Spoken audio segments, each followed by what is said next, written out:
Hello friends, সবাইকে জানাই good afternoon. এই যে ছোটোবেলায় আমরা কম বেশি এইটা ন্যাড়া হওয়ার পর মাথায় মেখেছিলাম, তো আজকে হচ্ছে আমি দিচ্ছি আমার মেয়েকে মাখাচ্ছি। তো এটাকে কি বলে? এটাকে বলে কেশুত পাতা।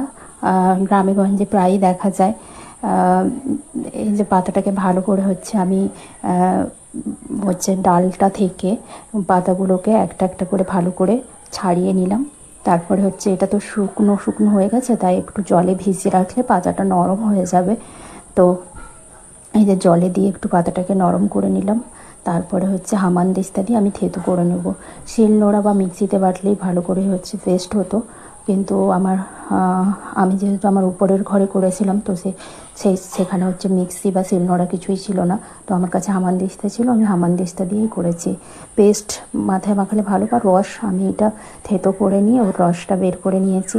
এই যে আমি এরকম করছি বলে আমার মেয়ে ইন্টারেস্টেড হয়ে নতুন জিনিস মা কী করছে সেটা ওই জন্য তো ও নেওয়ার জন্য একটু বায়না করছিল।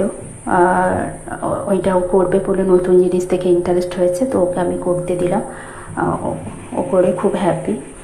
ছোটো বাচ্চারা তো কিছু নতুন দেখলেই ওরা খুব করতে চায়, বিশেষ করে মায়েরা যা যা কাজ করে, বড়রা যা যা কাজ করে, ওরা সেটা করতেই চায়।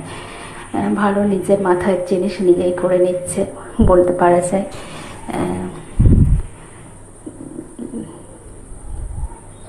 এই যে নেড়ু হয়ে গেছে। এটা হচ্ছে আসলে আগের বছরের ভিডিও ছিল। ও যখন হচ্ছে 2 বছর 3-4 মাস ছিল তখনকার। এই যে ভালো করে পেস্ট করে নিয়েছি, পেস্ট নয় থেতো করে নিয়েছি। এবার এটাকে আমি বের করে নেব। বের করে নিয়ে হাত দিয়ে নিংড়ে নেব যতটা রস পাওয়া যায়। তারপরে হচ্ছে ওই রসটা ওর মাথায় লাগিয়ে দেবো। ছোটোবেলায় আমরাও মেখেছি। এতে নাকি চুল ভালো হয়, কালো হয় শুনেছি। জানি না কতটা সত্যি হয়, তবে ঘরোয়া জিনিস তো হলেও হতে পারে। আবার হচ্ছে এত ক্ষতি কিছু নেই। এই যে মাথায় নেবে না বলে ছুটে পালিয়ে যাচ্ছে, ওটা কালো বেরিয়েছে তাই ও নেবে না, তাই ও ছুটে পালিয়ে যাচ্ছে মাখিবে না বলে। ছোটোবেলায় আবার আমরা তো মাথা নেড়ু করার পর আবার ডিম মেখেছি, তাদের নাকি আরও ভালো হয়। তবে আমি ডিমটা মাখাই না, আমার কেমন আস্তে গন্ধ ছাড়ে, আমার ভালো লাগে না, ওই জন্যই। এই যে আমি তারপরে আস্তে আস্তে করে মাথায় মাখিয়ে দিয়েছি। বেশিক্ষণ রাখিনি, আমি 10 মিনিটের মতো রেখেছিলাম। এতে নাকি আবার ঠান্ডা লেগে যায়। আমার ভাসুর বললো যে বেশিক্ষণ রাখার দরকার নেই, বাচ্চাকে ঠান্ডা লেগে যাবে। তো আমার মতো কে কে আপনারাও ছোটোবেলায় কেশুত পাতা নেড়ু হওয়ার পর কেশুত পাতা মাথায় মেখেছেন, বা ছোটো বাচ্চা আপনাদের বাড়ির বাচ্চাকে মাখিয়েছেন, সেটা আমাকে জানাবেন। থ্যাংক ইউ আমার ভিডিওটা দেখার জন্য।